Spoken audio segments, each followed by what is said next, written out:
Hey, you know what's better than a fursuit head? 2 fursuit heads. Haha. What's up, guys? So no pause today because my hand is still burned. The band-aids don't show up very well on camera, so it just kind of looks like I'm lying about about burning my hand, but trust me, it's real. I can't draw very much because if I bend my finger to hold the pencil, then it hurts. So I'm passing the time by making another video. So a little while ago, maybe like a week ago, I got myself a new fursuit. This video isn't scripted at all, but I want to hit 2 major points. One is the history of how he came to be. The second is I want to give you a little bit of a tour of Dusty. That's the name of this suit. Am I ever going to start a video without adjusting the camera halfway through the intro? Probably not. And I'm also excited for whatever fun and exciting new way I'm gonna mess up the audio this time, because I always mess it up in a different way every time. So we'll see what happens. Time for a tour. This is Dusty. Dusty is a hyena. He was made by yours truly. Head base and most of his parts were made. I actually don't know if it was 5 years ago. I've been saying 5 years ago this whole time. It might have been 4. I'm not good with times, and 5 is a very dramatic number and probably will get me more clicks. So I'm gonna say it was 5 years ago that I started making Dusty. What I had done was the head base. It's the classic carved upholstery foam method. Paws were like 80% done. They just needed to have the lining attached. Yeah, the tail was completely done. That was all that I had when I kind of left him for a while. And then a couple weeks ago is when I picked him back up. I want to give him a little tour because probably the best suit that I'll ever make, and I'm really proud of him. Even though he's not the best suit ever, I'm really proud of myself, and I want to show off all of the work that I've done. So to start, we have the tail I had finished 5 years ago. Shaving is a little bit choppy and a little bit longer than your normal shave. I would say the fur is about, I'd say maybe like 3/4 of an inch, and because of that it looks a bit choppy, but I can't shave it down anymore because I don't have the pet razor. And it is also very, it is so soft at this length. It's about the size of my head. In my opinion, I wish it was a little bit bigger. It's got a zipper on for easy cleaning. So you take all the stuffing out and then you chuck it in the washing machine, you know, standard tail stuff. The arm sleeves, super simple, completely hand sewn because I didn't have a sewing machine. And you might notice that for arm sleeves, this is kind of short, right? And that's because the way that I make my paws, the cuffs of them, the wrists, are really long. So the arm sleeves don't even need to be this long at all. It honestly could have probably functioned just fine with like this much of it taken off. I added some snaps. Kerchow, check that out. And those just snap right onto the paws. Here are the paws. They've got snaps as well. You just snap those on, you tuck the wrists of the paws in, and you give it a little brush, and then the transition is seamless. Paws. La la la la la. They are made with the pattern from Curlworks. All of my paws are. Very nice pattern. Would recommend. I really like the way that I did the markings on the paws. I don't know what possessed me to add purple to the backs of the fingers, but then I think this is ivory to the palm. I really like it. It kind of looks like monkey fingers, which I think is really cute. They got the tiniest little claws on them, which I think is adorable. Originally when I made Dusty, the idea was I was gonna make him look kind of grumpy and angry, but he would be so cute that you couldn't really take him seriously. So, you know, he's got the angry eyelids and all of that, but his eyes are huge and sparkly. All of the shapes are very round. And to kind of go with that theme, I did give him claws, but they're just the tiniest little bit.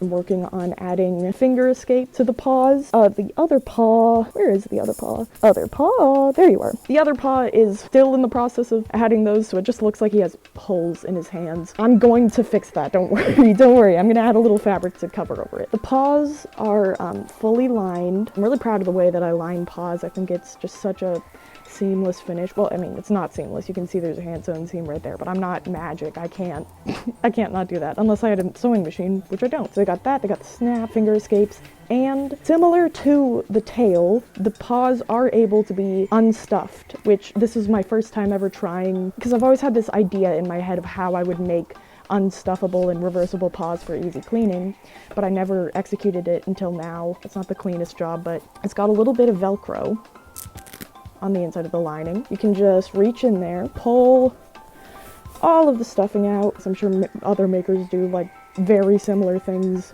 So I'm not trying to be like, oh, I'm the most original person ever, but it was an idea that I had by myself, so that's pretty cool. And then you put the the middle fingers in first, and you shove them all the way down, and just give it a second. Oh my gosh. You come here often? Catch the game last night?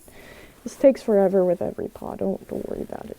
There we go. The lining inside. If you don't own a fursuit and you don't know the process of cleaning fursuits, any sewn piece of fabric that is reversible like this is really helpful, because then you can just chuck it in the washing machine and it'll protect the fur by having the backing exposed instead. If things aren't reversible, you have to throw them in a pillowcase. And also, something I noticed, the lining takes forever to dry. So it's really useful to be able to just pull this side out, shove it in front of a fan, all good to go. I think he has 2 different fabrics on each paw for the lining. I don't know why that is.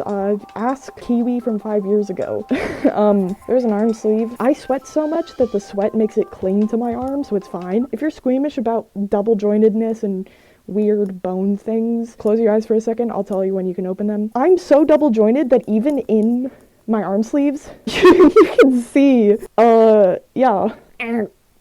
You can open your eyes now. Lastly, the head. Ain't you cutie? Freaking.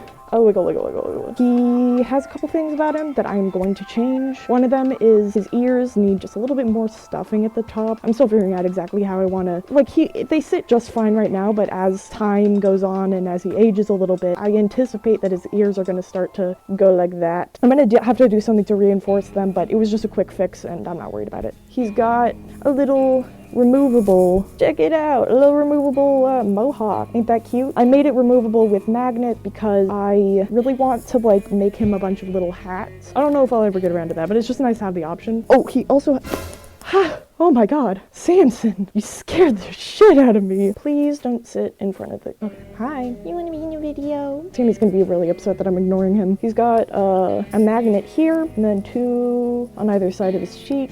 And I'm not really sure what I'm going to do about that, but like I said, I just wanted to have the option in case I impulsively decide to give him little additions. You know, Velcro tongue. Oh, his eyes pop out, which I did on purpose. Look at how scary that is. 5 Nights at Dusty's. Hypothetically, I could throw him in the washing machine or fully submerge him to deep clean him, which I haven't had to do. Like I said, nice to have the option. Oh, one little thingy about him is his face kind of sits very far forward on his head, so he's got like this big back of his head.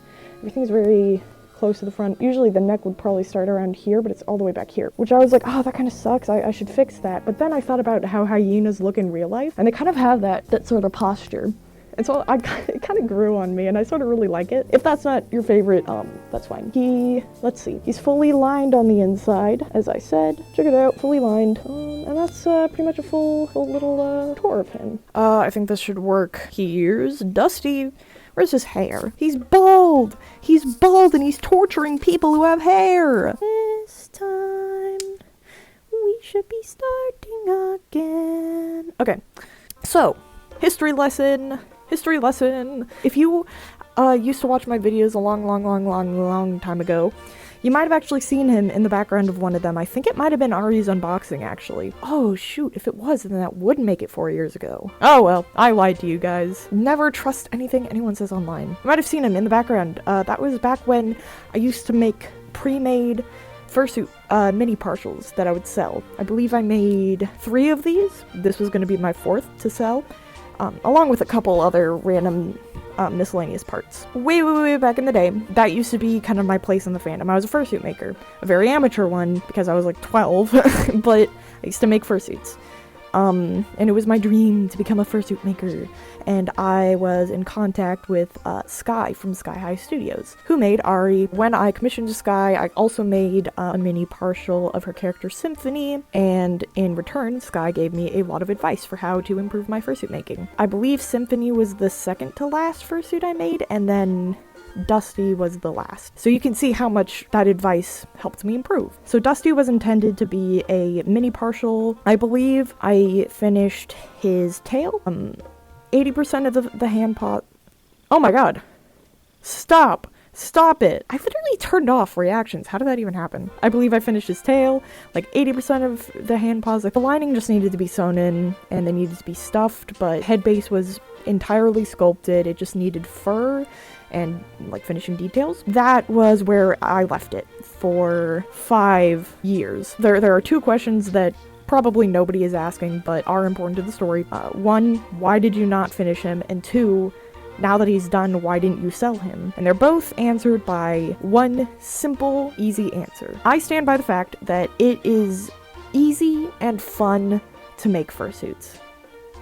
However, it is hard and annoying to make good fursuits. I've only been back in the fandom for like a month or so. I can't quite say what the public opinion is like right now, but back in my day, I would say that only about 50 to 60% of the heads of pre-mades that I saw for sale on the dealer's den were fully lined. It was definitely more common to have a lined fursuit head than not. It was a common luxury, I would say. A lot of heads were just foam on the inside and would be made with the intent of you wearing a balaclava. It's basically a removable, washable lining, and that's how the majority of my fursuit heads were made. But I could tell that the zeitgeist was shifting a little bit, and the expectations of fursuit makers had also shifted, so that things like having a fully lined head, it wasn't just a common luxury anymore, it was the standard. And it's not just the lining of a fursuit head, it's other things that just kind of elevate the quality and the professionalism of a fursuit that are expected nowadays. Things such as all of the seams being sewn. When you fur a fursuit head, most often you cover it in duct tape, and then you cut out the patterns onto fur, and you sew it all together, and basically working from the nose all the way back, you glue it on. Oftentimes people will do this in kind of separate chunks. I personally, the way that I've always furred my fursuit heads is the whole face is one chunk, the back of the head is one chunk, and they're connected at the very top of the head. Separate ears are sewn together, and then the chin. Each of these pieces gets glued on individually. With most professional fursuit makers, they will then, the next step is to take a needle and sew all the way around the edges of these chunks, as I'm calling them, I suppose, in order to seal everything up. One problem, I hate doing that. I hate doing that so much. And also, between you and me, I don't care that much. I just don't. I don't care enough to do it, which is why I have so much respect for fursuit makers, especially in the modern day, who do little things like that. Ari's head, of course, is fully lined on the inside, fully sewn all the way around. Symphony, I remember, was lined. It was my first attempt at lining a fursuit head, actually. I think I sewed all of the seams together, but I don't remember. But I powered through, and when I started on Dusty, Dusty is fully lined on the inside. It was so tedious that it basically killed my motivation and burned me out for the next 5 years. I just set down the needle and did something else. Something that I actually really enjoyed. Probably drawing. Because here's the thing, I love the process of making fursuits, except for the things that are really important, like quality control. It's not, I love lining fursuit paws. You don't have to get in all the little crevices like you have to when you're sewing the lining or the extra seams. So it's just little things like that that I just couldn't bring myself to do. It just wasn't fun. I wasn't having a good time, and I drifted away from the fandom and from everything. That's why I never finished him. Until, a month ago or so, I got sick, and I don't think I had a fever, but I definitely had some crazy dreams. And in one of them, in that dream, I finished Dusty, and I gave him to somebody who I have not seen in about 5 years, around the same time that I gave up on finishing Dusty. The years went by in the dream, and I came across this person again with Dusty, and he was in terrible condition. He was all matted and gross and not well taken care of. And when this person... Hi, Samson. Come on, I'm trying to be dramatic and you're not helping. This person... Samson, I made you a little bed right there. Go sit in it. Good boy. Dusty was in a terrible state, and this person eventually traveled away and was so careless about taking care of him that they just left Dusty and didn't come back for him. And in the dream, I fixed him up, and he was all better. And I woke up from that, and I opened the closet, and I looked at him, and I was like, what have I done? I've left my child. I've left him to rot in this closet, unfinished for so long. How could I? Who am I? You know, all dramatic like that. And I just found all of the fur for him, and I just sat down on my floor and basically worked for 5 days straight in order to finish him because I felt so guilty. Oh, do you like my pajamas, by the way? So to address the second kind of question that I brought up, why didn't you sell him? Well, first of all, I grew emotionally attached to him. I named him Dusty because he had been in my closet for so long that his old eye blanks were covered in dust. I'm not even doing anything. Literally turned reactions off. I don't even know how that happened. I think my MacBook is haunted and trying to jump scare me with a billion thumbs up emojis. Anyway, so that's the short answer of why I didn't sell him. But the other one, going back to quality standards have changed and all of that. Although Dusty was pretty much up to the quality standards of the modern day, still had to sew all of the seams, and I would still have to do this and that and XYZ. It's nice to have fully lined suits. Trust me, it's very nice. But it's not the end of the world to me if my suit isn't lined. The good thing about being the maker of your own suit is if something falls apart, you can literally just do it again. Don't even worry about it, which is super nice. And it's also, you know, it's gotten rid of a lot of the kind of nervousness that I have about making fursuits. Oh, what if I mess this up? What if this falls apart? I gotta reinforce all of this. I don't have to worry about that as much because I can just do whatever, and, you know, it gives you a lot of creative freedom. I experimented with him a lot. Like, the ears, I just ripped off the old ones and sewed together some new ones and put a little bit of stuffing in there. And now they can kind of wiggle a little bit, and I think that's really cute. Because I'm sure if somebody, like, tried to pick them up by the ears, they would probably fall off, and that's not very professional of me. But I just won't pick them up by the ears, and if they do fall off, they fall off, and I'll put them back on. It's no big deal. Fabric on, like, the back of the cheeks and whatnot, not sewn. Oh, and this is all disconnected. If you, like, really peek in, you could probably see the foam, but I don't care. Him being a personal suit allowed me to get away with a lot of laziness. If I'm gonna be so honest, it was just laziness. He looks fine from the outside. You can't tell all the little itty-bitty things that are kind of off about him. You would never be able to tell, so who cares? If you were the owner of the suit, you'd be able to tell. But the owner of the suit is me, and I can tell, and I don't care. Him being a personal suit allowed me to customize a lot of things. Something about me. Oh, I just itched my face, and that just felt so good. Oh my god. Okay, so something about me is that I must just have a really tiny head, because every single fursuit that I've ever put on has always been so massive on me. They're supposed to be a little bit bigger, especially for pre-mades. They're not made to the specification of the wearer, they're just made for anybody to wear them, so they're usually made a little bit bigger. I swear to god, every single one that I've ever tried on has been inexcusably big, like unwearably big. With Ari, okay, what I'm about to say, listen, Sky Studios makes amazing fursuits, and do not get this twisted. This is not her fault, this is the fault of me and the fact that I am apparently just built like that one fish from SpongeBob. Everyone at the head enhancement clinic said no one would notice. Ari is so massive on me that I think inside of him, I basically grabbed a bunch of the lining inside and I put an elastic hair tie so that it would kind of pull the lining a bit tighter. And even that wasn't enough to keep him on my head. So when I'm wearing Ari, I also wear headphones, and that's barely keep him on my head. And okay, I wear headphones and sometimes also glasses. That's how big Ari is on me. Again, not at all Sky's fault. But with Dusty, because I didn't have to worry about, oh, what if I make the head too small? It's mine. It's before I had the neck on. I ripped open where the back of the head fur connects to the lining. I ripped that open, pulled out all of the foam so that it was just, you know, fabric. And then I took the fabric and I squeezed it and glued it further forward in the head in order to kind of close that gap and make Dusty fit on me. He was built on an Ed head by Monster Makers, which is like the standard head. He's still, even with all of the fabric I took away, he's still a little bit big on me.